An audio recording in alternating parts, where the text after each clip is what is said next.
সুপ্রিয় শিক্ষার্থী বন্ধুরা, কেমন আছো সবাই? Good evening. আজকে তোমাদের সামনে আমি নিয়ে এসেছি মেডিকেল এবং ভার্সিটিতে রসায়নে কি কি পড়তে হবে এবং কিছু স্পেশাল টপিকস যেগুলো মেডিকেল এবং ভার্সিটিতে প্রচুর পরিমাণে আসে কিন্তু আমাদের অ্যান্সার করতে সমস্যা হয়, এগুলো নিয়ে কিছু আলোচনা তোমাদের সামনে করব। তো আজকে আমি ক্লাসটাকে কয়েকটা পার্ট বা কয়েকটা সেগমেন্টে আমি সাজিয়েছি। তার মধ্যে প্রথমে হচ্ছে আমরা কিছু কিছু ইম্পর্টেন্ট টপিকস যেগুলো মেডিকেলের কেমিস্ট্রির প্রশ্নেতে অনেকবার এসছে সেগুলো নিয়ে কিছু আলোচনা করব, প্রবলেম সলভিং টাইপ। এবং এর পরের দিকে আমি হচ্ছে মেডিকেলে, তোমরা জানো যে সামনে 6 অক্টোবর তোমাদের ডেট দিয়েছে মেডিকেল ভর্তি পরীক্ষা, এবং 13 অক্টোবর হচ্ছে ঢাকা ভার্সিটি ক ইউনিট পরীক্ষা। এই দুইটা পরীক্ষায় কেমিস্ট্রিতে কিভাবে ভালো করতে হবে সেগুলো নিয়েও আমি তোমাদের কাছে কিছু আলোচনা করবো এবং একটা তোমাদেরকে গাইডেন্স দিব যে কিভাবে এই কয়দিন আমরা এই স্বল্প সময়ের মধ্যে কেমিস্ট্রিটা খুব ভালো করে পড়তে পারবো। তো আসো বন্ধুরা, আমরা খুব বেশি দেরি করব না। আমাদের প্রথমে আজকে আমরা মূলত লেকচারটা করব হচ্ছে মেডিকেল রসায়ন ভিত্তিক। তার মধ্যে কয়েকটা টপিক নিয়ে আমি আলোচনা করব, যার মধ্যে একটা হচ্ছে তোমাদের কেমিস্ট্রি ফার্স্ট পেপারে একটা টপিক আছে যার নাম হচ্ছে রাসায়নিক পরিবর্তন। এই রাসায়নিক পরিবর্তন চ্যাপ্টারে আমাদের এই চ্যাপ্টারটা থেকে মোটামুটি 3টার মতো প্রশ্ন আসে মেডিকেল এবং ডেন্টাল অ্যাডমিশন টেস্টে। তো সেই প্রশ্নগুলো আমরা কিভাবে সলভ করব বা কিভাবে আসে সে সম্বন্ধে আমরা কিছু আলোচনা করব। যেমন দেখো, আমরা জানি যে আমাদের এই টপিকের একটা গুরুত্বপূর্ণ অংশ জুড়ে আছে হচ্ছে বিক্রিয়ার হার। এই বিক্রিয়ার হার নিয়ে আমাদের কিছু কথা জানতে হবে। যেমন বিক্রিয়ার হার সম্বন্ধে পড়তে গেলে আমাদের প্রথমেই জানতে হবে যে একটা বিক্রিয়ার দুইটা টার্ম থাকে, একটা হচ্ছে তোমার বিক্রিয়ক আর একটা হচ্ছে প্রোডাক্ট।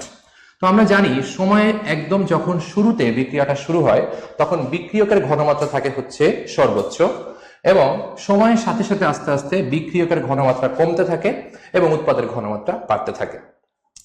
যদি ধরি ডিটি সময়ে এই বিক্রিয়কের ঘনমাত্রা হ্রাস পেয়েছে ডিসি পরিমাণ এবং উৎপাদের ঘনমাত্রা বৃদ্ধি পেয়েছে ডিএক্স পরিমাণ, তাহলে আমি নিশ্চয়ই লিখতে পারি একক সময়ে বিক্রিয়ার পরিবর্তন হয়েছে, যেটাকে আমরা বলতে পারি বিক্রিয়ার হার। বিক্রিয়ক যতটুকু হ্রাস পেয়েছে তার হার, অথবা আমরা বলতে পারি যতটুকু উৎপন্ন হয়েছে তার হার। যেহেতু আমরা দেখতে পাচ্ছি যে এখানে বিক্রিয়ক বা উৎপাদের ঘনমাত্রা, তার একক আমরা জানি হচ্ছে মোল পার লিটার এবং সময়ের ঘনমাত্রা হচ্ছে সেকেন্ড, সুতরাং আমরা বলতে পারি যে এই বিক্রিয়ার হারের এককটা হচ্ছে মোল পার লিটার পার সেকেন্ড। এখন এরকম ছোট্ট একটা জিনিস থেকে কিন্তু মাঝে মাঝে পরীক্ষায় অঙ্ক চলে আসছে। যেমন পরীক্ষায় যদি এরকম একটা প্রশ্ন দেয়, খুব সহজ, তোমাদের ভয় পাওয়ার কোনো কারণ নেই এবং এগুলো তোমরা খুব সহজেই পারবা।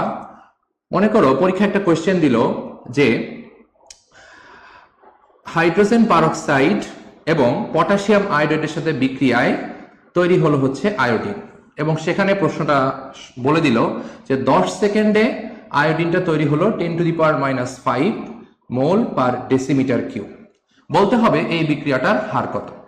তাহলে দেখো এই বিক্রিয়াটা কিন্তু আমরা যেহেতু বুঝতে পারতেছি যে এখানে উৎপাদের পরিমাণটা আমাকে দেওয়া হয়েছে 10⁻⁻5 এবং সেটা কতটুকু সময়? 10 সেকেন্ড সময়। সুতরাং আমরা বুঝতে পারতেছি যে এখানে ডিএক্স সমান হচ্ছে 10⁻⁻5 এবং এখানে ডিটিটা হচ্ছে আমার 10 সেকেন্ড। সুতরাং আমি কিন্তু সহজেই বিক্রিয়ার হার বের করে ফেলতে পারি এবং সেটা দাঁড়ায় -10⁻⁻5 ডিভাইডেড বাই 10 অথবা 10⁻⁻6 মোল পার ডেসিমিটার কিউব পার সেকেন্ড। এরকম ছোট ছোট প্রশ্ন কিন্তু মেডিকেল বা ভার্সিটিতে প্রায়শই দেয়, এবং তোমরা জানো যে দুই জায়গার কোনোটাতেই কিন্তু তোমরা ক্যালকুলেটর ব্যবহার করতে পারবে না, এবং এই জন্যই ছোট ছোট অঙ্কগুলো কিন্তু খুব সহজেই হাতে করা খুবই সহজ। এখন দেখো বিক্রিয়ার হার আমরা কিন্তু একটা বের করলাম একটা অঙ্কের সাহায্যে, কিন্তু এই বিক্রিয়ার হারটা কি এমনই থাকবে? বিক্রিয়ার হার কিন্তু চেঞ্জ হতে পারে। তাহলে বিক্রিয়ার হার যদি চেঞ্জ হয় তাহলে নিশ্চয়ই সেই চেঞ্জ করার জন্য কতগুলো নিয়ামক আছে যেগুলোকে আমরা বলতে পারি বিক্রিয়া হারের নিয়ামক। এখন বিক্রিয়ার হারকে পরিবর্তন করে এমন ফ্যাক্টরগুলো কি কি? অনেকগুলো ফ্যাক্টর আছে। সংক্ষেপে মনে রাখার জন্য একটা সূত্র মনে রাখবা, এটিপি সিসিএল। এটা দিয়ে তুমি বুঝতে পারবা যে বিক্রিয়ার হারকে এফেক্ট করে কারা। যেমন এ দিয়ে তুমি মনে রাখতে পারো সারফেস এরিয়া অফ রিঅ্যাক্ট্যান্টস, অর্থাৎ বাংলায় বললে বিক্রিয়কের পৃষ্ঠতলের ক্ষেত্রফল। টিতে হচ্ছে টেম্পারেচার বা তাপমাত্রা, প্রেসার বা চাপ, কনসেন্ট্রেশন বা ঘনমাত্রা, ক্যাটালিস্ট বা প্রভাবক, আর হচ্ছে লাইট বা আলো। তাহলে দেখতে পাচ্ছ যে বিক্রিয়ার হারের নিয়ামকের জন্য এরকম 6টা ফ্যাক্টর আছে, নিয়ামক আছে, যেগুলো বিক্রিয়ার হারকে চেঞ্জ করতে পারে। এখন এগুলোর মধ্যে সব থেকে ইম্পর্টেন্ট ফ্যাক্টর হচ্ছে কিন্তু আমাদের তাপমাত্রা। তাহলে তাপমাত্রা যদি বাড়ে একটা বিক্রিয়ার, তাহলে সেই বিক্রিয়ার হারটা বৃদ্ধি পাবে নাকি হ্রাস পাবে। এখন দেখো, এটা কিন্তু ব্যাখ্যা করা খুবই সহজ। যে তুমি জানো যে একটা বিক্রিয়ার যদি সেখানে টেম্পারেচার বাড়ে, তাহলে সেখানে কিন্তু তাদের যেসব পরমাণু আছে, বিশেষ করে গ্যাসীয় পরমাণু, তাদের গতিশক্তি কিন্তু বৃদ্ধি পায়। আর তুমি জানো যে যদি কোনো গ্যাসের গতিশক্তি বৃদ্ধি পায়, তাহলে তাদের মধ্যে কিন্তু সংঘর্ষও বৃদ্ধি পায়। আর যদি সংঘর্ষ বৃদ্ধি পায়, তাদের সেই অণুগুলোর সক্রিয়ণ শক্তি, যেটা অ্যাচিভ করে একটা বিক্রিয়া সংগঠিত হয়, সেটা কিন্তু কমে যায়।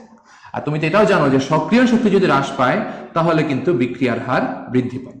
তাহলে কি দাঁড় করলো যে টেম্পারেচার বাড়ালে বিক্রিয়ার হার বৃদ্ধি পায়। এবং কেন? গতিশক্তি বৃদ্ধি পায়, সংঘর্ষ বৃদ্ধি পায়, এবং যার কারণে সক্রিয়ণ শক্তি কমে যায় এবং বিক্রিয়ার হারটা বেড়েছে। এখন দেখবা বইয়ের মধ্যে লেখা আছে যে 10 ডিগ্রি সেলসিয়াস তাপমাত্রা বৃদ্ধির জন্য বিক্রিয়ার হার কত গুণ বৃদ্ধি পায়? 2 থেকে 3। তাহলে এটা কিন্তু একবার মেডিকেল ভর্তি পরীক্ষায় এসেছিল যে তাপমাত্রা বৃদ্ধি করলে, 10 ডিগ্রি সেলসিয়াস বৃদ্ধি করলে কতটুকু বৃদ্ধি পায়। ঠিক আছে, তাহলে আমরা বুঝলাম টেম্পারেচার কিভাবে এফেক্ট করে একটা বিক্রিয়ার হারকে। এখন আসো প্রেসার। প্রেসার কিভাবে একটা বিক্রিয়াকে এফেক্ট করে, বিক্রিয়ার হারকে এফেক্ট করে। যেমন দেখো, যদি কোনো বিক্রিয়ার প্রেসার বাড়ে, তাহলে তুমি জানো সেই বিক্রিয়ার উপস্থিত গ্যাসীয় অণুর আয়তন কিন্তু কমে যায়। প্রেসার বাড়লে আয়তন কমে যায়। আর আয়তন কমলে ঘনমাত্রার কি চেঞ্জ হয় বলো তো বন্ধুরা? ঘনমাত্রা কিন্তু বেড়ে যায়। আর ঘনমাত্রা যদি বাড়ে, তাহলে কিন্তু বিক্রিয়ার হার বাড়ে, বিশেষ করে বিক্রিয়কের ঘনমাত্রা। তাহলে দেখো, প্রেসার বাড়লেও কিন্তু বিক্রিয়ার হার বাড়ছে। কেন বাড়ছে সেটা তোমরা এখানে খেয়াল করবে। তাহলে কনসেন্ট্রেশন, সেটাও কিন্তু আমরা এখান থেকে মোটামুটি বলতে পারছি যে কনসেন্ট্রেশনের সাথে বিক্রিয়ার হারের সম্পর্ক কি। মনে রাখবা, বিক্রিয়ার হার হচ্ছে বিক্রিয়কের ঘনমাত্রার সমানুপাতিক। তো পরীক্ষা একবার এসেছিল, এই কথাটা বলেছিলেন কে? যে বিক্রিয়ার হার বিক্রিয়কের ঘনমাত্রার সমানুপাতিক। তোমরা জানো সেই বিজ্ঞানীর নাম হচ্ছে উইলহেটমি। তাহলে এই উইলহেটমি বলেছিলেন যে বিক্রিয়ার হার বিক্রিয়কের ঘনমাত্রার সমানুপাতিক, অর্থাৎ বিক্রিয়কের ঘনমাত্রা যদি আমরা বাড়াই, তাহলে বিক্রিয়ার হার বাড়বে। আবার যদি বিক্রিয়কের ঘনমাত্রা আমি কমিয়ে দিই, তাহলে কিন্তু বিক্রিয়ার হার কমবে। সুতরাং আমরা দেখতে পাচ্ছি যে একটা বিক্রিয়ার শুরুতে কিন্তু তার হারটা হচ্ছে সব থেকে বেশি থাকে, সময়ের সাথে সাথে ঘনমাত্রা হ্রাস পায় এবং তার সাথে সাথে কিন্তু বিক্রিয়ার হারও আস্তে আস্তে হ্রাস পায়। তাহলে দেখো, আমরা কিন্তু 3টা জিনিস খুব ভালো করে পড়লাম, টেম্পারেচার, প্রেসার এবং কনসেন্ট্রেশন কিভাবে বিক্রিয়ার হারকে প্রভাবিত করে। আরো একটা ইম্পর্টেন্ট জিনিস আছে ক্যাটালিস্ট, যা বিক্রিয়ার পরিমাণ বৃদ্ধি করে না, শুধু বিক্রিয়ার হারকে বৃদ্ধি করে বা গতিকে বৃদ্ধি করে। এবং সবসময় বৃদ্ধি যে করে তাও কিন্তু না, হ্রাসও কিন্তু করতে পারে। সুতরাং তোমরা খেয়াল করবে, তোমাদের বইতে এই ক্যাটালিস্টের বিভিন্ন রকম উদাহরণ বা এক্সাম্পল আছে। তো তোমরা চেষ্টা করবা এগুলো থেকে এক্সাম্পল কিন্তু মেডিকেল ভর্তি পরীক্ষায় বেশি আসে, যে কোনটি ধনাত্মক প্রভাবক, কোনটি ঋণাত্মক প্রভাবক, কোনটি আবিষ্ট প্রভাবক, কোনটি অটো প্রভাবক। এই ধরনের প্রশ্ন কিন্তু পরীক্ষা খুব বেশি আসে এবং তোমরা চেষ্টা করবে ক্যাটালিস্ট বা প্রভাবকের যত রকম উদাহরণ আছে সেগুলো পড়ে ফেলতে। তাহলে দেখো, বিক্রিয়ার হারের জন্য যেসব বেসিক নিয়ামকগুলো আছে বা যে ফ্যাক্টর আছে, সেগুলো কিন্তু আমরা পড়ার চেষ্টা করলাম এবং কত সহজেই কিন্তু সেগুলো আমরা মনে রাখতে চেষ্টা করলাম। এখন দেখো, বিক্রিয়ার হারের নিয়ামক আমরা দেখলাম যেগুলো এগুলো চেঞ্জ হলে বিক্রিয়ার হারটা চেঞ্জ হয়, কিন্তু এই বিক্রিয়ার হারটা মাপবো কিভাবে? সুতরাং তোমাদের কিন্তু আরো একটা ইম্পর্টেন্ট টপিক বা প্রশ্ন পরীক্ষা আসতে পারে, বিক্রিয়ার হার নির্ণয় পদ্ধতি কি কি আছে। তাহলে দেখো, আমরা কিন্তু একটু আগে শিখছিলাম বিক্রিয়ার হারের নিয়ামক কয়টি? 6টি।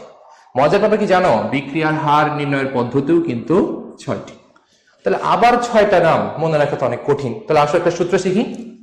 এটা সূত্রটা তুমি খুব সহজে মনে রাখতে পারো, ঘনমাত্রার আবির্ভাব। কত সহজ একটা সূত্র, তাই না? বলো, ঘনমাত্রার আবির্ভাব। তাহলে ঘনমাত্রার আবির্ভাব দিয়ে কিভাবে আমি হার নির্ণয় পদ্ধতির যে উদাহরণগুলো আছে সেগুলো মনে রাখবো। দেখো, একটা প্রথমটা টপিক কি লিখছি? ঘনমাত্রা। তাহলে একটা পদ্ধতি নিশ্চয়ই ঘনমাত্রার পরিবর্তন, কারণ তুমি জানো যে বিক্রিয়কের ঘনমাত্রা হ্রাস পায়, উৎপাদনের ঘনমাত্রা বৃদ্ধি পায়। তাহলে ঘনমাত্রার পরিবর্তন দিয়ে তো আমি হারটা বের করতে পারি, যেটা আমরা একটা অঙ্ক দিয়েও তো করলাম।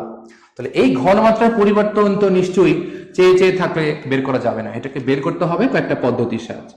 যেমন তার মধ্যে একটা খুব তোমাদের পরিচিত পদ্ধতি হচ্ছে টাইট্রেশন, এটার মাধ্যমে বের করতে পারো। আরেকটা পদ্ধতি আছে পরিবাহিতা মেপে। তাহলে দুটো পদ্ধতি আমরা মনে রাখলাম, যে টাইট্রেশনের মাধ্যমে ঘনমাত্রার পরিবর্তন একটা পদ্ধতি, আবার পরিবাহিতা মেপে ঘনমাত্রার পরিবর্তন এটা আরেকটা পদ্ধতি। আ দিয়ে কি মনে রাখবো? সহজ, আয়তন পরিবর্তন। বি দিয়ে মনে রাখবো কি? বিচ্ছিন্ন পদ্ধতি, বিচ্ছিন্ন পদ্ধতি। ভ দিয়ে মনে রাখবা ভর পরিবর্তন পদ্ধতি। আর ব দিয়ে মনে রাখবা হচ্ছে বর্ণ পরিমাণ পদ্ধতি। তাহলে দেখো 6টা আমরা শিখে ফেললাম। বিক্রিয়ার হার নির্ণয় পদ্ধতি, টাইট্রেশনের সাহায্যে ঘনমাত্রা পরিবর্তন, পরিবাহিতা মেপে ঘনমাত্রা পরিবর্তন, আয়তন পরিবর্তন, বিচ্ছিন্ন পদ্ধতি, এটা ঠিক পরিবর্তন না, আর হচ্ছে ভর পরিবর্তন, বর্ণ পরিমাণ পদ্ধতি। তাহলে এই 6টা নাম মনে রাখতে হবে। যদি আমাদের এমসিকিউতে আসে নিচের কোনটি বর্ণ পরিবর্তন পদ্ধতি নয়, তাহলে কিন্তু আমরা যাতে এগুলো অ্যান্সার করতে পারি। ঠিক আছে? তাহলে দেখো এতক্ষণ ধরে আমরা আলোচনা করলাম কি বলতো? বিক্রিয়ার হার। আমাদের এই অধ্যায়ের আরো একটা খুব গুরুত্বপূর্ণ টপিক আছে, তোমরা জানো, সেটা হচ্ছে রাসায়নিক সাম্যাবস্থা। খুব ইম্পর্টেন্ট, পরীক্ষায় বারবার আসে, ফ্রিকোয়েন্টলি প্রশ্ন আসে এখান থেকে। এই জিনিসটা কিন্তু আমরা অনেক সময় পরীক্ষায় ভুল করে ফেলি। তাহলে আসো এখান থেকে আমরা কিছু জিনিস শেখার চেষ্টা করি। দেখো, রাসায়নিক সাম্যাবস্থা সম্বন্ধে জানতে গেলে আমাদের উভমুখী বিক্রিয়া সম্বন্ধে জানতে হয়। তোমরা জানো যে প্রায় সকল বিক্রিয়াই হচ্ছে মূলত উভমুখী বিক্রিয়া, আনটিল আর আনলেস আমরা সেগুলোকে একমুখী করার যদি চেষ্টা না করি। তাহলে আমরা একটা উভমুখী বিক্রিয়া লিখলাম, সে নাইট্রোজেন আর হাইড্রোজেন দিয়ে আমার একটা প্রোডাক্ট তৈরি হতে পারে, তার নাম হচ্ছে অ্যামোনিয়া। দেখো, এই বিক্রিয়ায় প্রথম দিকে নিশ্চয়ই নাইট্রোজেন এবং হাইড্রোজেনের কনসেন্ট্রেশন বেশি থাকবে এবং আস্তে আস্তে অ্যামোনিয়া তৈরি হওয়া শুরু হবে। সময়ের সাথে সাথে কিন্তু সম্মুখমুখী বিক্রিয়ার হারটা আস্তে আস্তে কমতে থাকবে, রেদার বিপরীতমুখী বিক্রিয়াটা কিন্তু আস্তে আস্তে বাড়তে থাকবে। এবং একটা সময় আসবে যখন দুটোই কিন্তু সমান হয়ে যাবে, এবং এই সমান যখন হবে তখন সেটা একটা স্থির অবস্থায় উপনীত হবে, যেটাকে আমরা বলতেছি কি? রাসায়নিক সাম্যাবস্থা। এখন তাহলে রাসায়নিক সাম্যাবস্থার বৈশিষ্ট্য নিশ্চয়ই আছে কিছু। তাহলে দেখো, রাসায়নিক সাম্যাবস্থার কিন্তু কিছু স্পেসিফিক বৈশিষ্ট্য আছে, যেটাকে আমরা বলি হচ্ছে 4টি বৈশিষ্ট্য। তো পরীক্ষা একবার আসছিল রাসায়নিক সাম্যাবস্থার বৈশিষ্ট্য কয়টি? তাহলে দেখো, এটাই একটা প্রশ্ন হয়ে যেতে পারে। রাসায়নিক সাম্যাবস্থার বৈশিষ্ট্য হচ্ছে 4টি, এবং এটা কিন্তু ইউনিভার্সাল। তুমি যে বই পড়ো না কেন, সবগুলো বই কিন্তু 4টা বৈশিষ্ট্য সম্বন্ধে লেখা আছে। তাহলে সেই বৈশিষ্ট্যগুলো কি কি? যেমন একটা হচ্ছে, আমরা দেখতে পাচ্ছি যে রাসায়নিক সাম্যাবস্থা হচ্ছে একটা স্থির অবস্থা। এটা একটা স্থির অবস্থা, কিন্তু সেটা কিন্তু উভয় দিকেই চলমান, উভয় দিকেই সে চলতেছে, সম্মুখমুখী পশ্চাৎমুখী হচ্ছে, কিন্তু একটা স্থির অবস্থা। আবার উভয় দিক হতে সেটা কিন্তু সুগম্যতা আছে, কারণ এই বিক্রিয়ার যে কোনো একটা জিনিস, বিশেষ করে যেগুলো নিয়ামক আছে, সেগুলো যদি আমরা চেঞ্জ করি তাহলে কিন্তু কখনো বিক্রিয়া সামনের দিকে যেতে পারে, কখনো বা আবার পশ্চাৎ দিকে আসতে পারে। কিন্তু একটা কথা মনে রাখতে হবে যে প্রভাবক কিন্তু এইখানে রাসায়নিক সাম্যাবস্থার কোনো চেঞ্জ করতে পারে। প্রভাবকের ভূমিকাহীনতা, এটা কিন্তু একটা অন্যতম বৈশিষ্ট্য। তাহলে মনে রাখতে হবে যে রাসায়নিক সাম্যাবস্থায় প্রভাবকের কোনো ভূমিকা নেই। প্রভাবক বিক্রিয়ার গতিকে বৃদ্ধি করে, কিন্তু রাসায়নিক সাম্যাবস্থাকে কিন্তু চেঞ্জ করতে পারে না। তাহলে নিশ্চিত আমার মাথার মধ্যে প্রশ্ন জাগতেছে, তাহলে চেঞ্জ করে কি রাসায়নিক সাম্যাবস্থাকে? হ্যাঁ, রাসায়নিক সাম্যাবস্থাকে চেঞ্জ করে হচ্ছে 3টা নিয়ামক, যার একটা হচ্ছে তাপমাত্রা, একটা হচ্ছে চাপ, আর একটা হচ্ছে ঘনমাত্রা। তাহলে টেম্পারেচার, প্রেসার এবং কনসেন্ট্রেশন, এইগুলো হচ্ছে রাসায়নিক সাম্যাবস্থাকে প্রভাবিত করে। কিভাবে প্রভাবিত করে সেটা ব্যাখ্যা করার জন্য একজন ফ্রেঞ্চ কেমিস্ট এগিয়ে আসলো, যার নাম তোমরা সবাই জানো, লা শাতেলিয়ার। তাহলে Le Chatelier principle in case of chemical equilibrium কিরকম, সেটা আমাদের কিন্তু পরীক্ষার জন্য একটা খুব ইম্পর্টেন্ট কোয়েশ্চেন। তাহলে টেম্পারেচার কিভাবে এফেক্ট করে একটা রাসায়নিক সাম্যাবস্থাকে? আমরা জানি তাপগতিবিদ্যার দুটো সিস্টেম আছে, একটা হচ্ছে তাপোৎপাদী আর একটা হচ্ছে তাপহারী।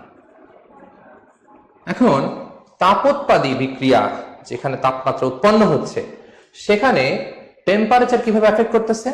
মনে রাখবা, যদি কোনো রাসায়নিক সাম্যাবস্থায়, কোনো বিক্রিয়া রাসায়নিক সাম্যাবস্থার সেই বিক্রিয়াটা হচ্ছে তাপোৎপাদী, তার যদি আমরা টেম্পারেচার বাড়াই তাহলে ওই বিক্রিয়ার উৎপাদের পরিমাণ কিন্তু হ্রাস পাবে। তাপোৎপাদী বিক্রিয়ার টেম্পারেচার বাড়ালে উৎপাদের পরিমাণ হ্রাস পাবে, আর এই উৎপাদের পরিমাণ যদি হ্রাস পায় তাহলে বিক্রিয়া কোন দিকে অগ্রসর হবে? বাম দিকে অগ্রসর। যেমন এই বিক্রিয়াটাই তো আমাদের একটা তাপোৎপাদী বিক্রিয়া, আমরা জানি এর এনথালপির পরিবর্তন হচ্ছে 92 কিলোজুল পার মোল। তাহলে এই বিক্রিয়া যদি টেম্পারেচার আমি বাড়াই তাহলে কিন্তু বিক্রিয়াটা বাম দিকে অগ্রসর হয়ে নাইট্রোজেন এবং হাইড্রোজেনের পরিমাণ বাড়বে। কিন্তু আবার যদি এই বিক্রিয়া টেম্পারেচার কমাই দিই তাহলে কিন্তু আবার বিক্রিয়া সম্মুখ দিকে অগ্রসর হবে। অর্থাৎ তাপোৎপাদী বিক্রিয়া আমরা খেয়াল করলাম তাপমাত্রার সাথে বিক্রিয়ার যে সম্পর্ক সেটা অনেকটা কেমন ব্যস্তানুপাতিক, উৎপাদের সম্পর্কটা অনেকটা ব্যস্তানুপাতিক।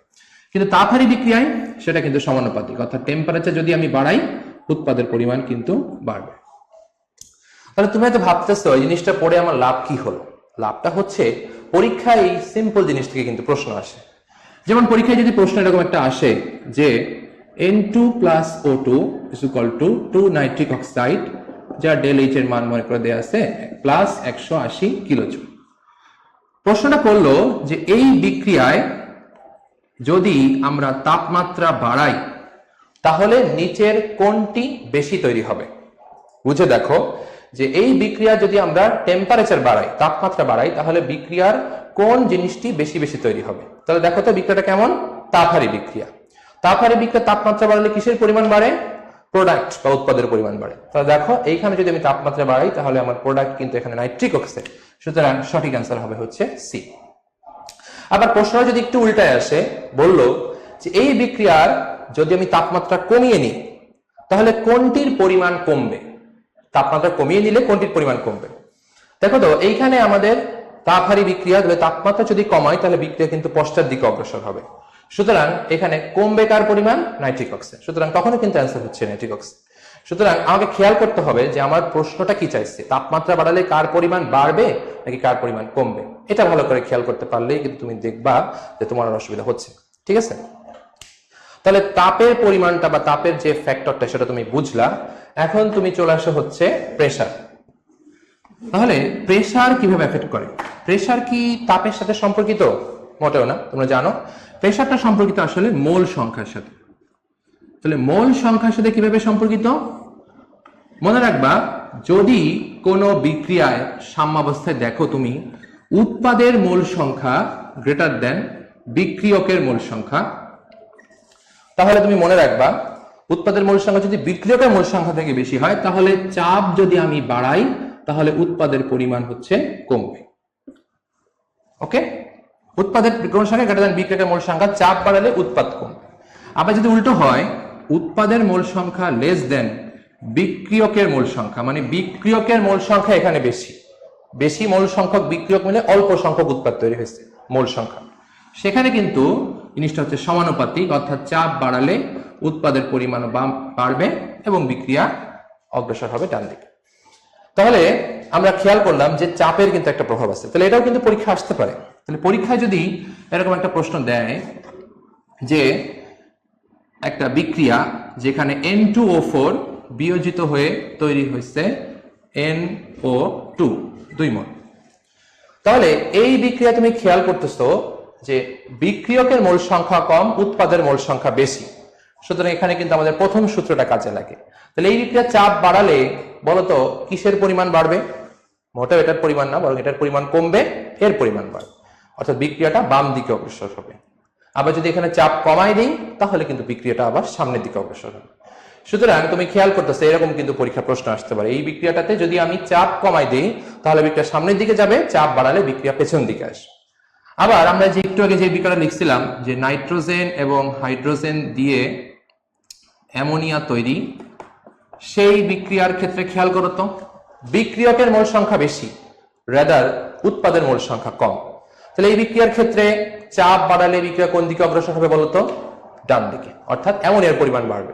এবং তুমি নিশ্চয়ই মনে আছে তোমার যে হেবার পদ্ধতিতে অ্যামোনিয়া তৈরির সময় প্রায় 200 অ্যাটমসফিয়ার চাপ প্রয়োগ করা হয়, এজন্যই তো। আবার যদি এই বিক্রিয়ার আমি চাপ কমিয়ে দিই তাহলে কিন্তু অ্যামোনিয়ার উৎপাদন হারটা কমে যায়। সুতরাং চাপের ব্যাপারটা কিন্তু তুমি খুব ভালোই বুঝলে। কিন্তু যদি এমন একটা বিক্রিয়া লিখি আমরা যে নাইট্রোজেন অক্সিজেন দিয়ে 2N, তো দেখো তো এখানে মোল সংখ্যার কোনো পরিবর্তন আছে কিনা? তো তুমি তো জানো যে মোল সংখ্যার যদি কোনো চেঞ্জ না হয় তাহলে এর ক্ষেত্রে চাপের কোনো প্রভাব নেই। ওকে, ঠিক আছে, চলে আসি হচ্ছে কনসেন্ট্রেশন। কনসেন্ট্রেশনের ক্ষেত্রে খুব সিম্পল কথা মনে রাখবা, যদি কোনো বিক্রিয়ার রাসায়নিক সাম্যাবস্থায় তুমি কোনো একটা দ্রব্যের ঘনমাত্রা বাড়াও যদি কোনো একটা দ্রব্যের ঘনমাত্রা বাড়াও তাহলে সেই বিক্রিয়াটা অপর দিকে সরে যাবে।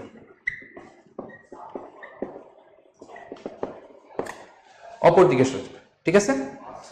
আবার যদি তুমি ঘনমাত্রা কমিয়ে নাও কোনো বিক্রিয়া, তাহলে বিক্রিয়া হচ্ছে একই দিকে, বা একই না বলে তোমাদের ক্ষেত্রে ভালো হবে ওই দিকে সরবে। বুঝে দেখো, মনে করো এই বিক্রিয়াটা নাইট্রোজেন অক্সিজেনের সাথে নাইট্রিক অক্সাইড, এই বিক্রিয়ার যদি আমি নাইট্রোজেন যোগ করি, মানে ঘনমাত্রা বাড়াচ্ছি একটা দ্রব্যে, তাহলে বিক্রিয়াটা কি বলছি অপর দিকে সরে যাবে, মানে নাইট্রিক অক্সাইড বেশি বেশি তৈরি হবে। অথবা তোমার মনে হচ্ছে না নাইট্রোজেন দিব না, আমি অক্সিজেন দিব, তাও কিন্তু বিক্রিয়াটা অপর দিকে সরবে। আবার যদি তোমার মনে হচ্ছে না এটাও দিব না, দিব নাইট্রিক অক্সাইড, তাহলে এইদিকে যোগ করলে জিনিসটা এইদিকে সরে আসবে। তাহলে দেখো আমি যেদিকে ঘনমাত্রা দিব বিক্রিয়া কিন্তু তার অপর দিকে যাবে। কিন্তু যদি আমি কোনো জিনিসের ঘনমাত্রা কমিয়ে নিই, মনে করো এখানে আমি কমিয়ে নিলাম হচ্ছে নাইট্রিক অক্সাইড, এটা আমি সরাই নিলাম বিক্রিয়ার স্থল থেকে, তাহলে বিক্রিয়াটা কিন্তু ওই দিকেই অগ্রসর হবে, অর্থাৎ নাইট্রিক অক্সাইডের পরিমাণই কিন্তু বাড়বে। তাহলে এখান থেকে তো প্রশ্ন করতে পারে মেডিকেলে যে এই বিক্রিয়ায় নাইট্রিক অক্সাইড সরিয়ে নিলে কোনটির পরিমাণ বৃদ্ধি পাবে, নাইট্রোজেন, অক্সিজেন নাকি নাইট্রিক অক্সাইড? উত্তর তোমরাই বলো, কি হবে? Nitric oxide. সুতরাং তোমার মনে রাখবা যে ঘনমাত্রা যেদিকে বাড়াবো বিক্রিয়া অপর দিকে যাবে, ঘনমাত্রা যেদিক থেকে কোনোটা সরিয়ে নিব বিক্রিয়া কিন্তু সেই দিকে যাবে। তাহলে আসো একটা ধাঁধা সলভ করো তো দেখি। একটা ধাঁধা দিই তোমাদেরকে, যেহেতু তিনটা জিনিস ডিটেলস আমি পড়লাম। খুব সহজ একটা জিনিস, মনে করো একটা H2S গ্যাস বিক্রিয়া করছে অক্সিজেন গ্যাসের সাথে, বিক্রিয়া করে তৈরি করলো কঠিন সালফার এবং স্টিম বা জলীয় বাষ্প। তাহলে মনে করো এইরকম একটা বিক্রিয়া পরীক্ষায় দিল, দেওয়ার পরে বলল যে এই বিক্রিয়ায় যদি অক্সিজেনের ঘনমাত্রা বাড়ানো হয় তবে জলীয় বাষ্পের ঘনমাত্রা কি হবে? অক্সিজেনের ঘনমাত্রা আমি বাড়াচ্ছি, তাহলে বলতে হবে জলীয় বাষ্পের ঘনমাত্রা কি বাড়বে না কমবে। দেখো আমি আগেই বলছি ঘনমাত্রা যেদিকে বাড়াবো বিক্রিয়া যাবে অপর সাইডে, সুতরাং এর সঠিক অ্যান্সার হচ্ছে H2 এর ঘনমাত্রা বাড়বে। আবার মনে করো পরীক্ষায় প্রশ্ন আসলো যে এই বিক্রিয়ায় যদি আমি অক্সিজেনের ঘনমাত্রা বাড়াই তবে H2S বা হাইড্রোজেন সালফাইডের ঘনমাত্রা কি হবে? সহজ, আমার মনে হয় সবাই তোমরা পাচ্ছো যে যদি আমি অক্সিজেন দেই তাহলে তো বিক্রিয়াটা ডান দিকে অগ্রসর হবে, আর ডান দিকে অগ্রসর হতে এগুলোর পরিমাণ কমবে, সুতরাং অক্সিজেনের পরিমাণও কমবে, H2S এর পরিমাণও সেটা হচ্ছে কমবে, যেহেতু বিক্রিয়া ডান দিকে সরে গেছে। আবার বললাম যে না, কোনো জিনিস যোগ করব না, এই বিক্রিয়া থেকে আমি হাইড্রোজেন সালফাইড সরিয়ে নিব, কমাই দিচ্ছি হাইড্রোজেন সালফাইড। তাহলে হাইড্রোজেন সালফাইড যদি কমিয়ে দিই, আমি কিন্তু আগেই বলেছিলাম তোমাদেরকে যদি কোনো বিক্রিয়ার একটা পদার্থ সরিয়ে নিই বিক্রিয়া ওদিকে অগ্রসর হবে। তাহলে H2S এর আমি পরিমাণ কমিয়ে দিচ্ছি, বলতে হবে অক্সিজেনের ঘনমাত্রা বাড়বে না কমবে। বুঝতেই পারতেছো, H2S কমিয়ে দিলে বিক্রিয়া ওইদিকেই আসবে, সুতরাং অক্সিজেনের ঘনমাত্রাও বাড়বে, আবার যেটা আমি সরাই নিলাম ওটার ঘনমাত্রাও কিন্তু বাড়বে। সুতরাং এই সঠিক অ্যান্সার হচ্ছে অক্সিজেনের ঘনমাত্রা বাড়বে। এবার খেয়াল করো, এই বিক্রিয়ায় যদি আমি সালফার যোগ করি, সালফারের ঘনমাত্রা দেই, তাহলে বলতে হবে H2S এর ঘনমাত্রা কি হবে? তোমরা হয়তো সবাই ভাবতেছো সালফার দেওয়া হয়েছে তাহলে তো অবশ্যই নিশ্চয়ই বিক্রিয়া অপোজিট সাইডে যাবে, অর্থাৎ এখানে H2S এর পরিমাণ বাড়বে। কিন্তু সবাই আবার একটা সেকেন্ড থট দাও, দ্বিতীয়বার চিন্তা করো, তৃতীয়বার চিন্তা করো, এবং খেয়াল করো এখানে সালফারের নিচে কি লেখা আছে, কঠিন অবস্থা। তোমরা সবাই জানো রাসায়নিক সাম্যাবস্থায় কোনো পদার্থ যদি কঠিন অবস্থায় থাকে তাহলে তার ঘনমাত্রা ধরা হয় হচ্ছে 1। সুতরাং সালফারের ঘনমাত্রা পরিবর্তন এই বিক্রিয়ার সাম্যাবস্থায় কোনো ধরনের পরিবর্তন ফেলবে না। মজার ধারা, তাই না? সুতরাং সালফারের পরিমাণ বাড়ালে H2S এর পরিমাণের কোনো চেঞ্জ হবে না। বুঝতে পারছো সবাই? তাহলে এই রকম কিছু প্রশ্ন কিন্তু মেডিকেল বা ভার্সিটিতে আসতে পারে, যেগুলো খুব মজার এবং টেকনিক্যাল।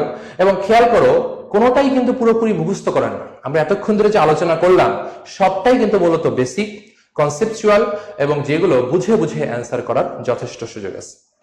তাহলে তোমরা খেয়াল করলা যে এরকম একটা প্রশ্ন যদি সাম্যাবস্থা থেকে আসে, এক বা একাধিক প্রশ্ন, তাহলে লা চ্যাটেলিয়ার প্রিন্সিপালকে ইউজ করে আমরা কিন্তু খুব সহজেই করতে পারি। তোমরা খেয়াল করছো যে এই রাসায়নিক সাম্যাবস্থা চ্যাপ্টারটাতে একটা খুব গুরুত্বপূর্ণ অংশ জুড়ে আছে হচ্ছে ভর ক্রিয়া সূত্র এবং কেসি কেপি বের করা।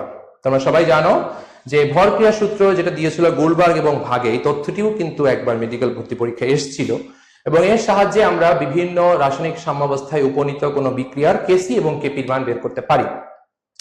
তাহলে এখন এই কেসি কেপির মান কিন্তু আমাদের মেডিকেল ভর্তি পরীক্ষা ঠিকভাবে বের করতে বলে না যে কেসি কেপির মান এখানে বিয়োজন ধ্রুবকের সাহায্যে দেখাও, সেটা কিন্তু পরীক্ষায় আসে না, এটা কিন্তু রচনামূলক পরীক্ষা না। কিন্তু এখানে কিন্তু মাঝে মাঝে ম্যাথ আসতে পারে, তো সেই ম্যাথ গুলো আমাদের কিন্তু করার চেষ্টা করতে হবে। যেমন আমি তোমাদের জন্য একটা স্যাম্পল ম্যাথ আমি তোমাদের কাছে দিচ্ছি, তোমরা নিজেরাও করো, আমিও তোমাদের সাথে করি। সেটা হচ্ছে, মনে করো কোনো পরীক্ষা আসলো 25 ডিগ্রি সেলসিয়াস তাপমাত্রায় 1 অ্যাটমসফিয়ার চাপে N2O4 এর 20% বিয়োজিত হয়। বলতে হবে সাম্যাবস্থায় ওই বিক্রিয়ার কেপি কত। 25 ডিগ্রি সেলসিয়াস তাপমাত্রায় 1 অ্যাটমসফিয়ার চাপে ডাইনাইট্রোজেন টেট্রাক্সাইডের 20% বিয়োজিত হয়। বলতে হবে সাম্যাবস্থা ওই বিক্রিয়ার কেপির মানটা কত। তো দেখো, আমাদের এই ধরনের অঙ্ক যখন পরীক্ষা আসে, প্রথমেই কিন্তু তোমাকে বিক্রিয়াটা লিখতে হবে, তাহলে তুমি খুব বড় ভুল করবা। প্রথমে তোমাকে লিখতে হবে বিক্রিয়াটা। এই বিক্রিয়াটা কিন্তু খুব সোজা। দেখো যে N2O4 এর বিয়োজন আমরা একটু আগেও লিখেছি, তোমরা খেয়াল করেছো, 2 অণু তৈরি হয় নাইট্রোজেন ডাইঅক্সাইড। তো দেখো, আমি যদি ধরি বিক্রিয়ার শুরুতে, ধরে নিলাম বিক্রিয়ার শুরুতে N2O4 এর ঘনমাত্রা ধরলাম A, তাহলে বলতো বিক্রিয়ার শুরুতে নাইট্রোজেন ডাইঅক্সাইড কতটুকু হয়েছে? 0, কোনো ধরনের নাইট্রোজেন অক্সাইড কিন্তু তৈরি হয়নি। আবার ধরলাম সাম্যাবস্থায় এই বিক্রিয়ার যে N2O4 সেখান থেকে X মোল বিয়োজিত হয়েছে এবং NO2 এর পরিমাণ যেহেতু 2 মোল আছে, সুতরাং আমি কত লিখতে পারি? 2X। এটুকু আমরা ধরে নিলাম। এখন বন্ধুরা খেয়াল করো তো, আমাদের প্রশ্নে ইনফরমেশন কি দেওয়া? N2O4 এর কত পার্সেন্ট বিয়োজিত হয়? 20%। এবং বলতো এই জিনিসগুলোর মধ্যে কোনটা 20%? এই 2X, এইটাই হচ্ছে 20%। তাহলে এই X, এটা হচ্ছে আমার 20%। তাহলে X টা হচ্ছে আমার মূলত 20%, এতটুকু সে বিয়োজিত হয়েছে। তাহলে আমি যদি ধরে নিই A কে, যদি ধরি A ধরে নিলাম হচ্ছে 100, তাহলে X তো আমি নিশ্চয়ই লিখতে পারি কত? 20। যেহেতু আমার বলেছে 20% বিয়োজিত হয়, তাহলে 100 এর মধ্যে 20 বিয়োজিত হচ্ছে। তাহলে আমি A - X কত লিখতে পারি? 100 সাবট্রাক্ট 20 অর্থাৎ 80। আবার 2X কে আমি কত লিখতে পারি? যেহেতু X হচ্ছে 20, সুতরাং আমি নিশ্চয়ই লিখতে পারি হচ্ছে এখানে 40। তাহলে আমরা দেখলাম যে সাম্যাবস্থায় N2O4 আছে 80, NO2 আছে হচ্ছে 40। কিন্তু আমাকে বের করতে হবে কি? কেপি। তো আমার মনে হয় কেপি বের করার সূত্র সবারই মনে আছে, যে উৎপাদের যে আংশিক চাপ তার ঘাত ডিভাইডেড বাই বিক্রিয়কের যে আংশিক চাপ সেটার ঘাত। তাহলে এখানে উৎপাদের আংশিক চাপ কিন্তু 2 মোল আছে, এজন্য আমি পাওয়ারের 2 লিখেছি, কিন্তু এখানে কোনো মোল সংখ্যা নেই বলে আমরা কোনো পাওয়ার দেই। সুতরাং আমার এটা বের করতে হবে। কিন্তু এটা বের করতে গেলে আমার কি লাগবে বলতো? আংশিক চাপ দুটো লাগবে, যেগুলো আমি এখান থেকে বের করে ফেলতে পারি। তাহলে দেখো তো, আমরা প্রথমে বের করি NO2 এর আংশিক চাপ, PNO2। তাহলে আংশিক চাপ বের করার সূত্র সবাই নিশ্চয়ই জানো, যে মোট চাপ ইনটু মোল ভগ্নাংশ। আমরা ধরে দিলাম মোট চাপ হচ্ছে P, আর NO2 এর মোল ভগ্নাংশ দেখো তো, NO2 এর মোল সংখ্যা হচ্ছে 2X divided by total mole সংখ্যা। টোটাল মোল সংখ্যা হচ্ছে A - X প্লাস 2X, যেটাকে আমি একবারে লিখতে পারি A প্লাস X। এখন বন্ধুরা বলো তো, মোট চাপ কি আমার প্রশ্নে দেওয়া আছে? অবশ্যই দেওয়া আছে, 1 অ্যাটমসফিয়ার। সুতরাং আমি এখানে বসাতে পারি 1, 2X এর মান এখানে আছে 40, আর A প্লাস X 100 আর 20 কত হয়? 120। সুতরাং কাটাকাটি করে আমি লিখতে পারি হচ্ছে 1/3 এর আংশিক চাপ। আবার PN2O4 এর আংশিক চাপও কিন্তু আমি লিখতে পারি মোট চাপ ইনটু এর মোল সংখ্যা হচ্ছে কত? N2O4 এর A - X। তাহলে A - X divided by A plus X, মোট মোল সংখ্যা। তাহলে আংশিক চাপ আমার বের করতে গেলে মোট চাপ যথারীতি দেওয়া আছে 1 অ্যাটমসফিয়ার, a মাইনাস x এর পরিমাণ আমরা এখানে বের করে নিয়েছি 80 ডিভাইডেড বাই মোট মোল সংখ্যা 120।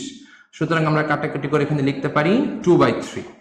তাহলে বন্ধুরা এই যে PnO2 আর PN2O4 এই দুটোর মান কিন্তু আমরা এখানে বসাই দিতে পারি, এবং দেখো বসিয়ে দিলে কিন্তু আমাদের অঙ্ক হয়ে যাবে।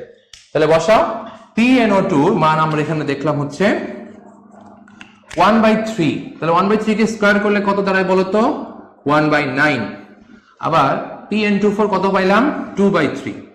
তাহলে এটাকে এখন আমরা একটু চেঞ্জ করে দিই, 1/9 ইন্টু 3/2। তাহলে 3 3 9, 1/6। এটাকে আমরা যদি একটু ভাগ করি তাহলে আমার পয়েন্ট আসবে, একবার অ্যাটলিস্ট যাবে, আবার 6 বারও যেতে পারে, 36, আরো হয়তো সামথিং থাকবে। সুতরাং আমার অ্যান্সার কিন্তু এখানে বের হয়ে গিয়েছে 0.16 অ্যাটমসফিয়ার। দেখো অঙ্কটা কিন্তু খুব বেশি কঠিনও না, তোমরা যেটা ভাবছো, খুব সহজ করে কিন্তু একদম আরামসে আমরা করার চেষ্টা করছি, এবং দেখো আমাদের অ্যান্সারটা কিন্তু বের হয়ে গেছে 0.6 অ্যাটমসফিয়ার। হয়তো তোমরা বলবে এত বড় অঙ্ক কেপি কেন দিলেন, কেসি দিলে তো পারতেন। হ্যাঁ আমি জানি কেসি দিলে তো 4 নম্বর, এটা ধরার পরে 4 নম্বর লাইনেই অঙ্কটা হয়ে যেত, কিন্তু একটু কেপি দিয়েও করলাম যে পরীক্ষাতে সেটাও আসতে পারে। এবং দেখো এই অঙ্ক অনেকে হয়তো তোমরা বলবা যে মেডিকেলে তো এত অঙ্ক আসে না, আপনি অঙ্ক কেন দিচ্ছেন? মাঝে মাঝে কিন্তু মেডিকেল অঙ্ক আসছে, তোমরা দেখতে পাচ্ছ, এরকম অঙ্ক কিন্তু দিতেই পারে। আর তার সব থেকে বড় কথা হচ্ছে যে তোমার মেডিকেল ভর্তি পরীক্ষার 1 সপ্তাহ পরেই কিন্তু ঢাকা ভার্সিটি ক ইউনিট পরীক্ষা, যে পরীক্ষায় এই ধরনের অঙ্ক কিন্তু ফ্রিকুয়েন্টলি আসে। সুতরাং তোমাকে কিন্তু এখন থেকেই mathematical reasoning in case of chemistry এখন থেকে কিন্তু আমাকে রেডি করে রাখতে হবে, কারণ তুমি কিন্তু আসলে মেডিকেল ভর্তি পরীক্ষার পরে খুব বেশি সময় পাচ্ছ না। সুতরাং আমার মনে হয় এই ধরনের কিছু সিম্পল ম্যাথ আমরা কিন্তু মাঝে মাঝে করার চেষ্টা করব, এবং এখান থেকে আমরা কেসিও বের করতে পারি, এরকম অন্য কোনো অঙ্ক থেকে আমাদের কেসি কেপিও আসতে পারে। সুতরাং এই অধ্যায়ের ম্যাথমেটিক্যাল রিজনিং এর মধ্যে 2 ধরনের অঙ্ক, অর্থাৎ বিক্রিয়ার হার বের করা, কেপি কেসি বের করা। আশা করি তোমরা সবাই এগুলো সম্বন্ধে একটু ওরিয়েন্টেড থাকবে। বন্ধুরা আমরা একটা অধ্যায় নিয়ে আলোচনা করলাম, সেটা হচ্ছে রাসায়নিক পরিবর্তন, এবং এই রাসায়নিক পরিবর্তনের কিছু টপিক, বিক্রিয়ার হার এবং রাসায়নিক সাম্যাবস্থা, যেগুলো থেকে প্রায় প্রতি বছরই প্রশ্ন আসে, আমরা সেগুলোর সম্বন্ধে আলোচনা করলাম। তোমরা আমার কাছে অনেক সময় রিকোয়েস্ট করেছো যে কেমিস্ট্রি সেকেন্ড পেপার নিয়ে কিছু কথাবার্তা বলার জন্য, কারণ আমাদের গত 2টা কেমিস্ট্রি লেকচারে মূলত ফার্স্ট পেপারের উপর আমরা বেশি জোর দিয়েছি। তো আমি একটু আজকে ভাবলাম যে কেমিস্ট্রি সেকেন্ড পেপার নিয়ে কিছু আলাপ আলোচনা করি। এখন কেমিস্ট্রি সেকেন্ড পেপারের মধ্যে মেডিকেলে কিন্তু বিভিন্নভাবে প্রশ্ন আসে। আমি ক্লাসের শেষের দিকে অবশ্যই তোর আপনাদের একটা গাইডেন্স দিব যে কোন অধ্যায়টা কিভাবে পড়তে হবে, কয়টা প্রশ্ন কোথা থেকে আসে সে সম্বন্ধে বলবো। তো আজকে আমি পরিমাণগত রসায়নের কিছু টপিক নিয়ে একটু আলোচনা করতে চাই, বিশেষ করে যেগুলো থেকে বেশি প্রশ্ন আসে এবং তোমাদের কাছে কমপ্লিকেটেড লাগে। যেমন দেখো, পরিমাণগত রসায়নের চ্যাপ্টার থেকে বেশ কিছু আছে ম্যাথমেটিক্যাল রিজনিং, কিছু আছে হচ্ছে থিওরিটিক্যাল ডিসকাশন। তার মধ্যে একটা অন্যতম প্রবলেম সলভিং, যেটা পরীক্ষায় খুব বেশি আসে, সেটা হচ্ছে জারক এবং বিজারক চেনা, অথবা পরীক্ষা প্রশ্ন আসে নিচের কোনটি বিজারক, নিচের কোনটি জারক। এখন তোমরা অনেকেই জানো যে এগুলো আমরা মোটামুটি খুব সহজেই বের করতে পারি। যদি কোনো পদার্থের মধ্যে কেন্দ্রীয় পরমাণু জারণ সংখ্যা থাকে সর্বনিম্ন, তাহলে সেটা হচ্ছে বিজারক। আর যদি কোনো পদার্থের কেন্দ্রীয় পরমাণুর জারণ সংখ্যা থাকে সর্বোচ্চ, সেটা হয় হচ্ছে জারক। কিন্তু এত সূত্র দিয়ে বা এত জিনিসপত্র দিয়ে আসলে পরীক্ষার হলে অ্যান্সার করাটা অনেক টাফ হয়ে যায়। সেজন্য আমি একটা বুদ্ধি করলাম যে এত কিছু মনে না রেখে যে কোনো একটা সাইড মনে রাখি, হয় জারক না হয় বিজারক। তাহলে ওইটা বিজারক গুলো মুখস্থ করে বাকিগুলো সবই হয়ে যাবে জারক, তাহলে আমাদের অসুবিধা হবে না, এক চান্সে আমরা পেরে যাবো। কারণ পরীক্ষায় অ্যান্সার করার জন্য এত ভাবার সময় নেই, খুব দ্রুত অ্যান্সার করতে হবে। সেজন্য আমি চিন্তা করলাম যে একটু বিজারকের উদাহরণগুলো মুখস্থ করা যায় কিনা, এবং একটা সূত্র বের করলাম যে বিজারক গুলো কিভাবে মুখস্থ করা যায়। এবং একটা সূত্র পেয়ে গেলাম এরকম, পাগল হাজি